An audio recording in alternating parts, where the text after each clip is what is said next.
kayak roti gembung gitu. Assalamualaikum warahmatullahi wabarakatuh. Waalaikumsalam warahmatullahi wabarakatuh. Alhamdulillahirabbil alamin wassalatu wassalamu ala asyrofil mursalin wa ala alihi washabihi ajmain amma ba'd. Alhamdulillah, pada malam hari ini kita masih diberikan kesempatan untuk menghadiri rutinan malam Jumat. Mudah-mudahan acara ini diberkahi sampai akhir dan diberikan kelancaran.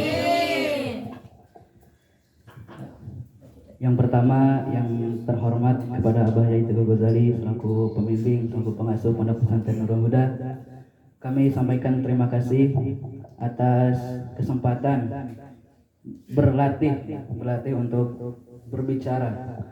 Ya, mudah-mudahan ini sebagai jalan kebaikan untuk kita semua, karena tema yang akan kita angkat yaitu banyak jalan menuju kebaikan, banyak jalan menuju Roma. Langsung saja, pada kali ini itu ada satu nasihat ya dari Ibnu Hajar Al-Asqalani dalam salah satu makalahnya menyebutkan bahwa kurang lebih seperti ini: kufur nikmat itu cacat, berteman dengan orang yang menempatkan sesuatu bukan pada tempatnya, padahal orang tersebut mengetahui kejelekan atau keburukan akibat salah tempat tersebut, maka itu adalah sesuatu hal yang buruk. Kemudian beliau melanjutkan bahwasanya ada dua perkara, apabila dua perkara ini ada pada seseorang siapapun, maka orang tersebut akan digolongkan sebagai orang yang bersyukur dan bersabar. Kemudian sebaliknya, apabila dua perkara ini tidak ada pada seseorang, maka tidak dicatat sebagai orang yang ahli syukur, tidak juga sebagai orang yang ahli sabar. Dan dua perkara itu sudah jelas, yaitu agama dan dunia. Dua perkara yaitu agama dan dunia, bagaimana kita menyikapinya. Kita beragama Islam, harus menjalankan syariat Islam, dan kita juga hidup di dunia dengan segala keadaan dunia.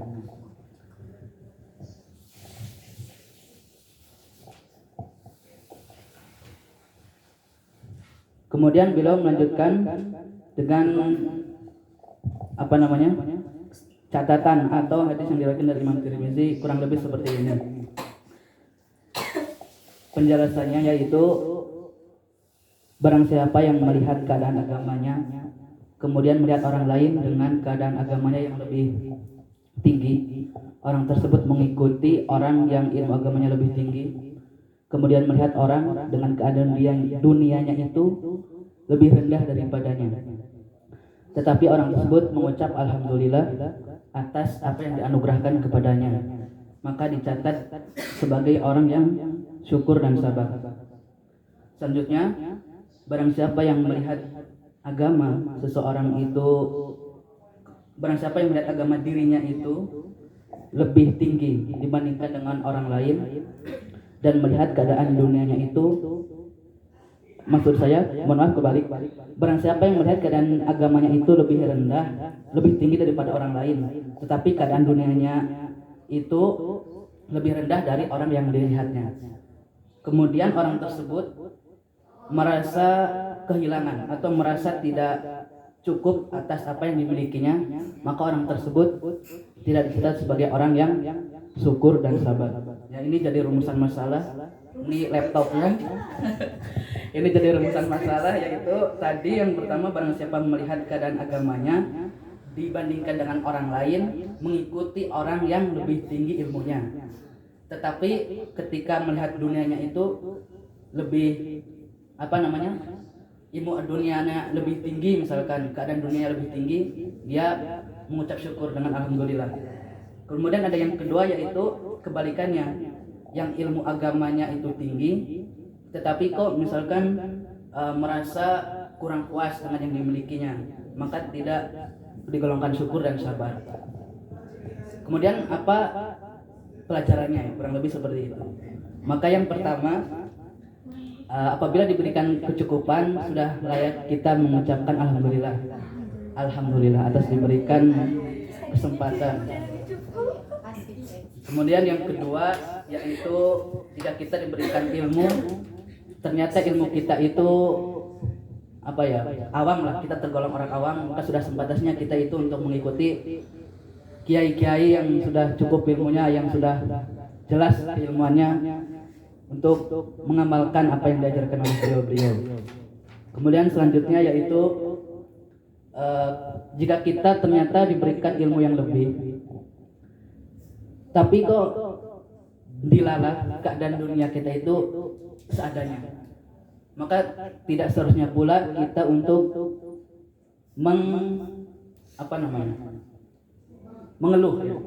mengeluh kok saya gini, penuh dengan insecure dunia itulah kurang lebih begitu. Yang kuliah kok susah banget, skripsian ora rampung-rampung, iya iki. Insecure itu Sing ngaji. Bener sing ngaji. Kok enggak masuk gitu. Yang kerja kok capek banget ya, semuanya kayak gitu lah. Tapi yang jelas itu sudah ditakdir oleh Gusti Allah. Jadi kita ya harus menerimanya dengan itu. Harus mensyukurinya.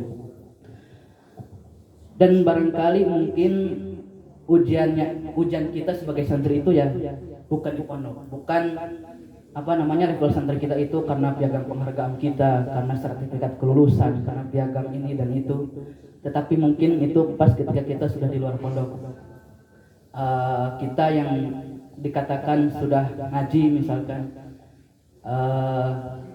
punya keadaan dunia itu yang biasa saja. Ya memang sudah begitu. Jangan sampai kita iri terhadap dunia orang lain.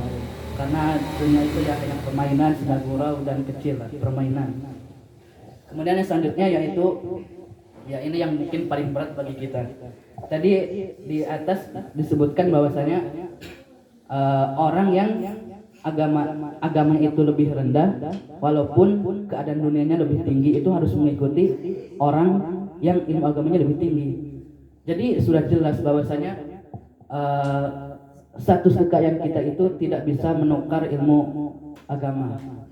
Misalkan Mas Mahtu putra konglomerat, saya ini langsung ahli fikih, ya nggak bisa. Ngaji tetap harus, maksudnya alim prosesnya ngaji lah, lebih seperti itu. Dan penerimaan itu kan sesuatu yang berat lah namanya. Misalkan ya Mas Maftuh tiap hari bicaranya apa? Bicaranya misalkan pengen nikah gitu, nyari yang kelas tinggi gitu. Ya harus menerima bahwa misalkan saya aja, nggak usah Mas Maftuh terus kan, saya aja. Misalkan gini, saya dari orang biasa terus tidak berpangkat, kok pengen nyari yang tinggi banget kelasnya, kan kayak nggak mungkin ya. Mungkin aja. Kok bisa? Impossible is nothing. Ya. Sekarang yang mengupas apa yang ada di saya dulu lah. Begini, mana tadi sampai mana?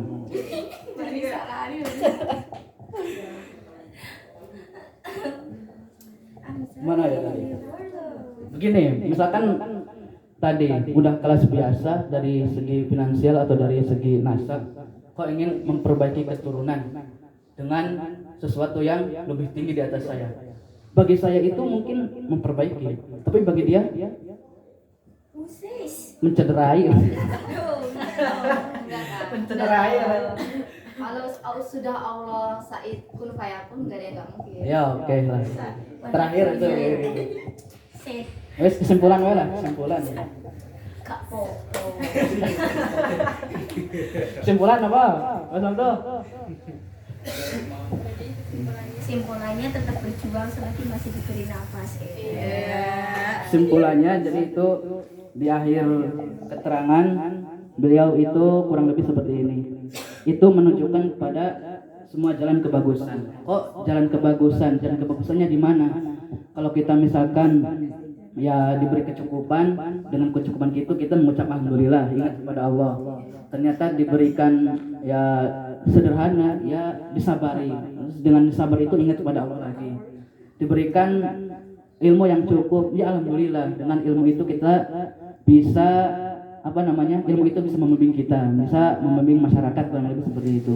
Toh kalau misalkan kita udah melalui proses yang lama tapi ternyata nggak dikasih, ya memang kadarnya seperti itu. Kita harus tetap mengikuti orang yang ilmunya itu di atas kita. Kurang lebih seperti itu.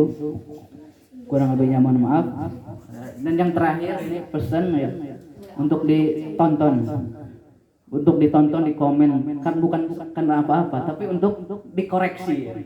Jadi untuk dikoreksi, dan untuk mengkoreksi, untuk mengkomen itu perlu ditonton. Ya, udahlah, takut viral saya.